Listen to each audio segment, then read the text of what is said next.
Hello everyone, welcome back to my channel. तो आज का ये वीडियो क्लास 10 के स्टूडेंट्स के लिए बहुत ही ज़्यादा इम्पोर्टेंट होने वाला है, क्योंकि आज के इस वीडियो में हम लोग मॉडल पेपर को सॉल्व करने वाले हैं।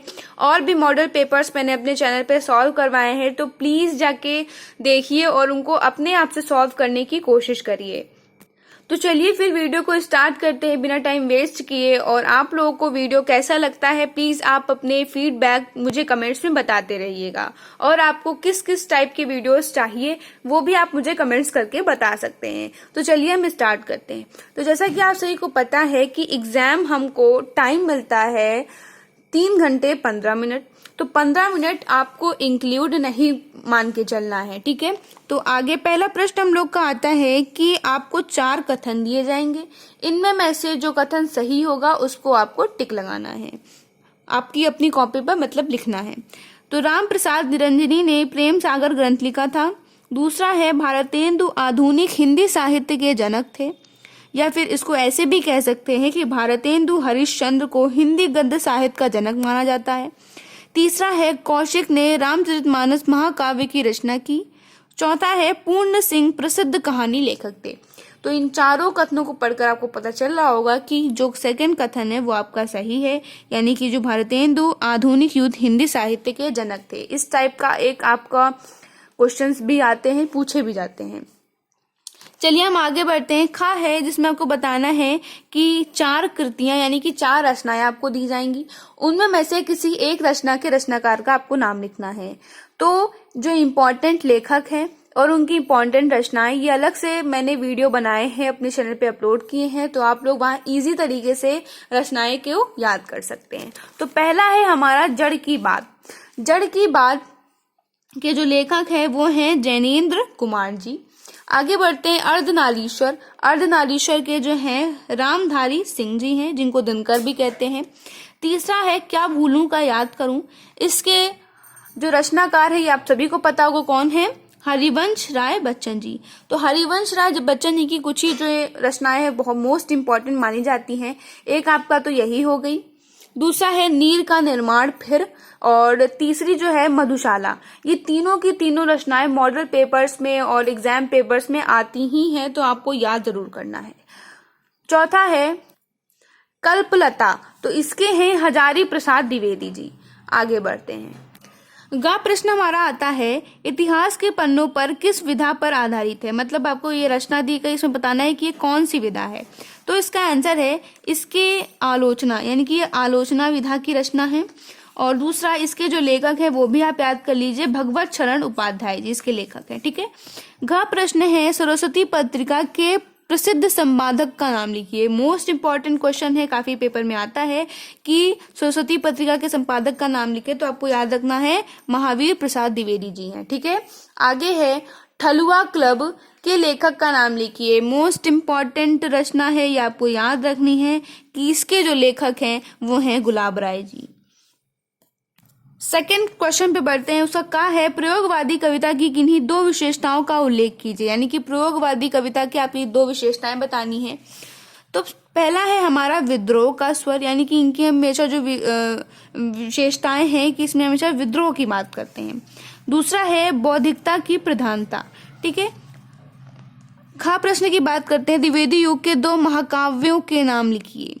तो द्विवेदी युग, रीतकालीन युग, आधुनिक युग सब मैंने अपने चैनल पे बनाए हैं कि इनके इम्पोर्टेंट लेखक और उनकी रचनाएं, तो याद रखिएगा। तो इसका आंसर है साकेत, जो कि मैथिली शरण गुप्त जी ने लिखी है, और प्रिय प्रवास, 2 आपको याद रखनी है। तीसरा प्रश्न आता है तीसरा सप्तक काव्य संग्रह का प्रकाशन किस वर्ष में हुआ था। देखिए सप्तक पे 3-4 क्वेश्चंस इंपॉर्टेंट माने जाते हैं कि पहला सप्तक, दूसरा सप्तक, तीसरा सप्तक। ये पूछे जाते हैं कि किस किस सन में प्रकाशन हुआ है और इसके लेखक कौन है। तो लेखक आपको याद रखना है अज्ञेय है, और तीसरा सप्तक है वो सन है 1959 में ये प्रकाशन हुआ है, तो आपको याद रखना है। अब हमारा प्रश्न आता है गद्यांश। तो इसमें है जिंदगी को मौत के पंजों से लेकर स्टार्ट किया गया है, विरासत बन गई है। तो ये जो आपको गद्यांश दिया गया है ये आपका किस चैप्टर से लिया गया है, इसकी मैं बात करूं अजंता चैप्टर से। अजंता चैप्टर जिसके लेखक हैं भगवत शरण उपाध्याय जी, तो ये चैप्टर से ये लिया गया है। आगे हम बात करते हैं, इसमें रेखांकित अंक की व्याख्या कीजिए, आप लोग लिख सकते हैं।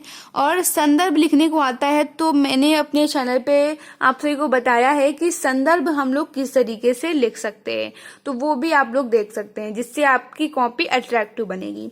ठीक है, आगे तीसरा प्रश्न है, इंसान की खूबियों को अगली पीढ़ियों तक पहुंचाने के लिए आदमी ने कौन कौन से उपाय किए हैं।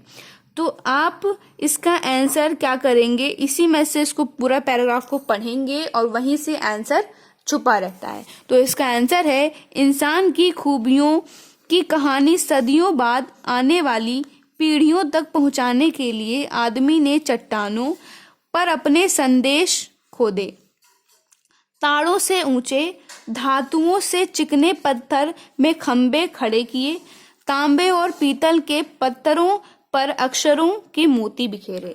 तो ये इसका आंसर है, और ये पूरा आंसर आप देख सकते हैं, यहाँ से लेकर यहाँ तक दिया गया है, और इसको अपने आप से आपको सोच सोच के अपनी लैंग्वेज में लिखना है। तो आगे हम बढ़ते हैं, हे भगवान तब के लिए विपद के लिए इतना आयोजन। ये जो आपको जब आप पूरा पैराग्राफ पढ़ेंगे तो आपको पता चलेगा ये जो है ममता चैप्टर से लिया गया है।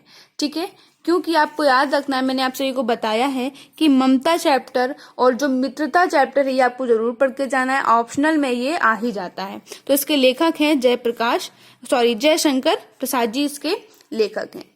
आगे हम बढ़ते हैं, तो पहला क्वेश्चन आप लिख सकते हैं, संदर्भ लिखना है। संदर्भ कैसे लिखना है फिर मैं बता रही हूँ कि आपको मेरे चैनल पे जाके देख सकते हैं। रेखांकित अंक की व्याख्या आप लिख सकते हैं।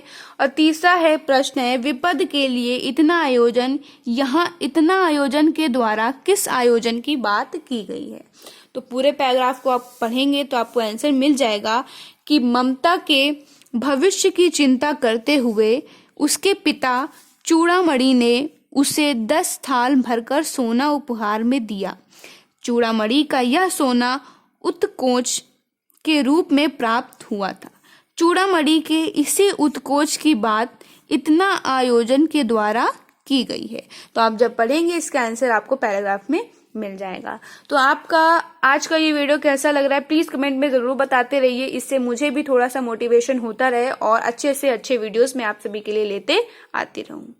फोर्थ क्वेश्चन है हमारा कि आपको पद्यांश दिया जाएगा, उसका संदर्भ सहित व्याख्या करनी होगी। तो देखते हैं, लिखा है, सब तीर्थों का एक तीर्थ या हृदय पवित्र बना ले हम। तो आप इसको पूरा पढ़ेंगे तो आपको पता चलेगा ये जो है चैप्टर भारत माता का मंदिर या इससे लिया गया है। इसके जो लेखक हैं वो मैथिली शरण गुप्त जी हैं। ठीक है, आपको याद रखना है। आगे हम बढ़ते हैं, लखन लखेऊ रघुवंशनी तकेऊ हर कौदंडु। तो ये थोड़ा थोड़ा पढ़ेंगे, आपको तुरंत पता चल जाएगा कि ये तुलसीदास जी का चैप्टर है, तुलसीदास जी का है, और चैप्टर धनुष भंग से लिया। मैंने आप सभी को बताया है तुलसीदास जी का चैप्टर, सूरदास जी का चैप्टर, बिहारी लाल जी और असखान जी, ये आपको जरूर पढ़ के जाने हैं, क्योंकि ऑप्शनल में इन सब की रचनाएं तो आ ही जाती हैं। और पद्यांश देखते ही हम लोग कैसे पहचानते हैं कि ये इस चैप्टर का है, तो उसके लिए आपको प्रैक्टिस करनी पड़ेगी। तो चलिए आगे देखते हैं। तो आगे हमारा आता है जीवन परिचय। तो ये इसका भी मैंने एक पर्टिकुलर वीडियो अपने चैनल पे बनाया है कि आपको कौन कौन से जीवन परिचय याद करके जाने हैं। तो मैं बता देती हूँ कि आचार्य रामचंद्र शुक्ल और जयशंकर प्रसाद, ये दोनों इंपॉर्टेंट है, ये हर एक पेपर में पूछे जाते हैं, आपको याद करके जाना है। दूसरा आता है कि आपको पद्यांश में से किसी एक लेखक का बताना है। तो मैंने आपको बताया है तुलसीदास जी, सूरदास जी, बिहारी लाल जी, ये तीनों याद करके जाइए, कोई ना कोई जरूर आएगा। तो देख सकते हैं आप इसमें तुलसीदास जी आया हुआ है, तो आप इजीली लिख सकते हैं। आगे है हमारा कि संस्कृत गद्यांश दिया जाएगा, तो उसकी आपको व्याख्या करनी, या फिर एक श्लोक दिया जाएगा, उन दोनों में से किसी एक की व्याख्या करनी है। तो मैंने आपको बताया है वाराणसी, जीवन सूत्राणी, भारतीय संस्कृति, ये सब चैप्टर आपको पढ़ के जाने हैं। तो इसमें देखते हैं, एषा नगरी भारतीय संस्कृति संस्कृत भाषाश्च। तो आपको पढ़ के पता चल रहा होगा कि ये जो है वाराणसी चैप्टर से लिया गया है। ठीक है, तो ये आपका एक श्लोक दिया गया है। आगे बढ़ते हैं 7 क्वेश्चन पे उसमें आपको कोई एक श्लोक याद करना है। तो श्लोक आप 2 याद करके जाइएगा, ताकि अगर कोई श्लोक आ जाए तो आप दूसरा लिख सकते हैं। आगे देखते हैं खा में है, आपको क्या लिखना है। 4 दिए जाएंगे जिसमें से 2 के आपको आंसर्स संस्कृत में लिखने हैं। तो चलिए देखते हैं। पहला है हमारा वाराणसी किमर्थ प्रसिद्ध है, यानी कि वाराणसी किस लिए प्रसिद्ध है।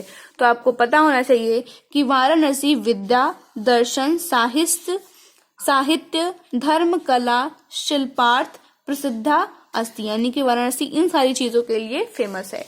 आगे है हमारा वीरा केन पूजते, यानी कि वीर को कौन पूजता है। तो वीरः वीरेण पूजते, तो इसका ये आंसर हो जाएगा। ठीक है, 2 ही इसमें लिखने हैं, 2 मैंने बता दिए आप सभी को। आगे हम लोग देखते हैं। आगे है आपका करुण हास्य रस में बताना है। तो इसका भी मैंने वीडियो आप लोगों को अपने चैनल पे बताया है। दूसरा है उत्प्रेक्षा और रूपक, ये भी मैंने अपने चैनल पे आप सभी को बताया है। सोल्ठा और रोला में से कोई एक लिखना है, तो ये भी मैंने आप सभी को बताया है। इन सब के लिए आपको 2-2 नंबर मिल जाएंगे। आगे बढ़ते हैं 9 का, इसमें आपको 6 दिए जाएंगे उपसर्ग, उसमें में से किन्हीं 3 का आपको आंसर देना है। ठीक है, तो मैं सबका बता देती हूँ। आ से हो जाएगा असुविधा, आप लोग बना सकते हैं।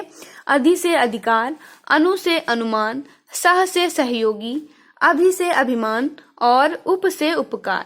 ये इसमें में से मैंने सारे बता दिए, लेकिन आपको केवल 3 ही बनाना है। आगे हमारा खा है प्रत्यय, इसमें से आपको 2 अटेम्प्ट करने हैं।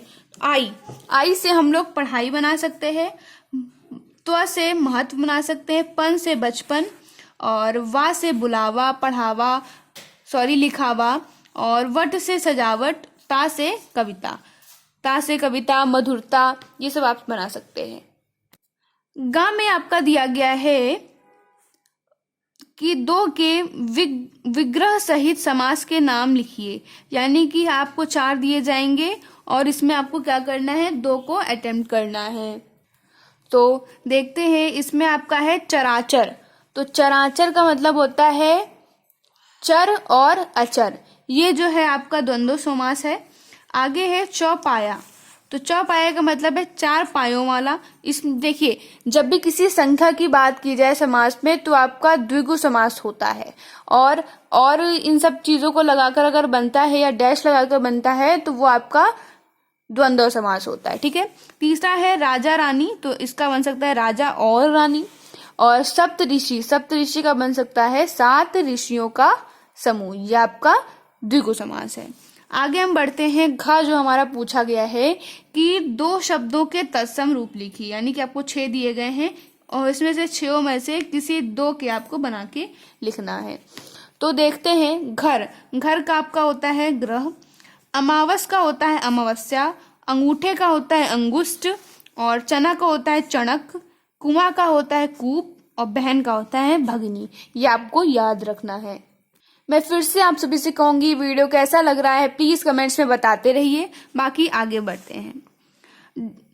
आगे आपका आता है 2 शब्दों के 2 पर्यायवाची शब्द लिखिए। 5 आएंगे, इसमें आपको 2 लिखने हैं। तो चलिए देखते हैं। अतिथि का होगा पर्यायवाची मेहमान और आगुंतक। ठीक है, और इंद्र को लिख सकते हैं महेंद्र, सुरेंद्र, और बादल मेघ घन, घोड़ा का अश्वबाजी, तुरंग भी होता है इसका। भाई का लिख सकते हैं भ्राता और सहोदर। ये सभी मैंने बता दिए हैं। आगे बढ़ते हैं। 10th क्वेश्चन हम लोग देखते हैं। किन्हीं 2 संधि कीजिए तथा संधि का नाम लिखिए। आपको 2 संधियां बतानी है। आपको पता है आपके सिलेबस में केवल यण संधि है।